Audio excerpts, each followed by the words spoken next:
नमस्कार, मैं विवेक कुमार, अवर निर्वाचन पदाधिकारी नरकटियागंज। आज अब आप सभी के समक्ष विशेष गहन पुनरीक्षण अंतर्गत जो गन्ना प्रपत्र प्रारूप आप सभी को अपने बीएलओ से प्राप्त होगा, उसे किस प्रकार भरा जाना है इसकी जानकारी संक्षिप्त में दूंगा।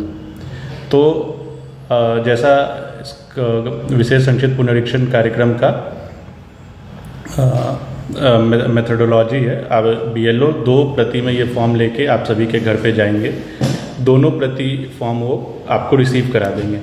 आपको करना है कि दोनों फॉर्म को भर लेना है, एक फॉर्म को बीएलओ को वापस कर देना है तथा दूसरे फॉर्म पर बीएलओ की रिसीविंग ले लेनी है और उसे अपने पास साक्ष्य के रूप में रख लेना है। अब जो गन्ना प्रपत्र प्रारूप आएगा, आप सभी को समझाने के लिए एक सैंपल मैंने ले लिया है। उसमें कुछ फील्ड्स पहले से भरा होगा, जैसे आप देख सकते हैं एपिक नंबर, निर्वाचक का नाम, निर्वाचक का पता, राज्य, विधानसभा एवं लोकसभा का नाम, क्रमांक संख्या तथा भाग संख्या पहले से भरा हुआ है। इसके साथ ही निर्वाचक का पता भी फ़ोटो भी फॉर्म पे लगा हुआ है। अगर निर्वाचक ऐसा देखता है कि उसका फ़ोटो सही नहीं है, पुराना है, फ़ोटो को अपडेट करने की ज़रूरत है, तो वह अपने पास से अपडेटेड नवीनतम रंगीन फ़ोटो इस जगह पे चिपका सकता है। उसके बाद वो नीचे आ जाएगा, वो यहाँ पे अपनी जन्मतिथि भर देगा। अगर उसके पास आधार है, जो ज़्यादातर लोगों के पास है, तो वो अपना आधार यहाँ पे अंकित कर देगा। आप देख सकते हैं कि ये वैकल्पिक है, आप चाहे तो इसको छोड़ भी सकते हैं। यहाँ पे मतदाता को अपना मोबाइल नंबर डालना पड़ेगा। मोबाइल नंबर हो सकता है कि एक परिवार में एक ही मोबाइल हो, तो कोई दिक्कत की बात नहीं है। वह एक मोबाइल नंबर सारे परिवार के लोगों के लिए मान्य होगा। फिर जिस भी मतदाता का ये फॉर्म है, वो अपने पिता या गार्जियन का नाम यहाँ पे भरेगा। उसके बाद अगर उनके पिता का एपिक नंबर है तो वो यहाँ पे डाल देगा, लेकिन ये भी अगर उपलब्ध है तभी, अगर नहीं है तो आप इसे खाली छोड़ सकते हैं, कोई दिक्कत नहीं। उसके बाद मतदाता अपने माता का नाम इस स्थान पर भरेंगे और अपनी माताश्री का नंबर, एपिक नंबर यहाँ पे डाल देंगे यदि उनके पास उपलब्ध है। साथ ही अगर उस मतदाता की शादी हो गई है तो अपने जीवन साथी का नाम इस फील्ड में डाल देंगे और उनका एपिक नंबर यहाँ पे डाल देंगे। जैसा आप देख सकते हैं कि यहाँ जितने भी फील्ड दिए गए हैं जिसमें माता पिता या जीवन साथी का नाम है, ये मैंडेटरी है, कंपलसरी आपको डालना ही है। एपिक नंबर उनका कंपलसरी नहीं है, लेकिन हम आप सभी से अपील करेंगे कि आप इसे डालें ताकि आप सभी का नाम एक साथ रहे। उसके बाद आपको नीचे घोषणा भरना होगा। घोषणा जैसे आप देख सकते हैं, आपको करना होगा कि मैं 18 वर्ष से अधिक का हूँ, उपरोक्त पता जो ये पता है आपका जो पहले से भरा हुआ आया है, का साधारण निवासी हूँ, भारत का नागरिक हूँ। और आप देख सकते हैं इन तीनों के अलावा आपको एक एडिशनल यहाँ पे घोषणा करना पड़ेगा।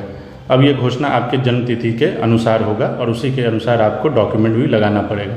अगर आपका जन्म 1 जुलाई 1987, यह डेट बहुत ज़रूरी है, 1 जुलाई 1987 से पहले हुआ है, तो इस फॉर्म में जब आप देखेंगे यहाँ पे 11 डॉक्यूमेंट्स लगे हुए हैं, उसके बारे में भी मैं आपको जानकारी दे दूँगा।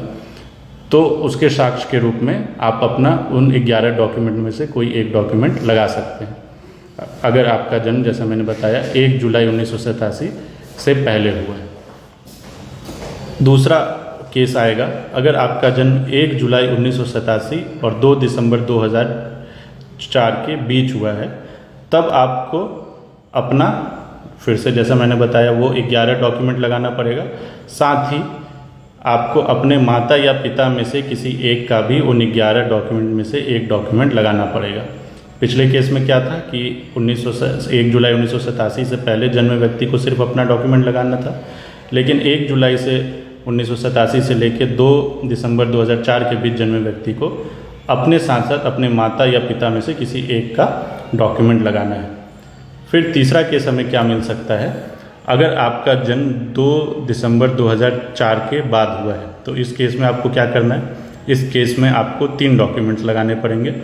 एक तो अपना देना पड़ेगा, अपने पिता का देना पड़ेगा और अपने माताश्री का देना पड़ेगा। तो टोटल 3 डॉक्यूमेंट आपको यहाँ लगाने पड़ेंगे। डॉक्यूमेंट क्या होगा, वही डॉक्यूमेंट होंगे जो नीचे आपको 11 डॉक्यूमेंट्स की सूची बनी हुई है उसी फॉर्म में, उन्हीं में से एक कोई, सभी 11 नहीं, एक डॉक्यूमेंट्स लगाना पड़ेगा, लेकिन यहाँ पे 3 लोगों के लिए लगाना पड़ेगा। चौथा केस क्या हो सकता है कि आप भारत का नागरिक है लेकिन आपका जन्म भारत के बाहर हुआ है। तो ऐसे केस में उस व्यक्ति का जन्म जिस भी देश में हुआ है वहाँ पे भारतीय मिशन, जो भारतीय राजदूत होते हैं, उनके द्वारा जन्म प्रमाण पत्र जारी किया जाता है, उसको आप संलग्न कर सकते हैं। पांचवा केस क्या हो सकता है कि आप जन्म से भारत के नागरिक नहीं थे, लेकिन भारत में आपने आकर यहाँ की नागरिकता नेचुरलाइजेशन प्रक्रिया के माध्यम से प्राप्त कर ली है, तब आपको एक नागरिकता पंजीकरण प्रमाण पत्र मिलता है, तब आप उसको यहाँ पे संलग्न कर सकते हैं और ये चेकबॉक्स क्लिक कर देंगे।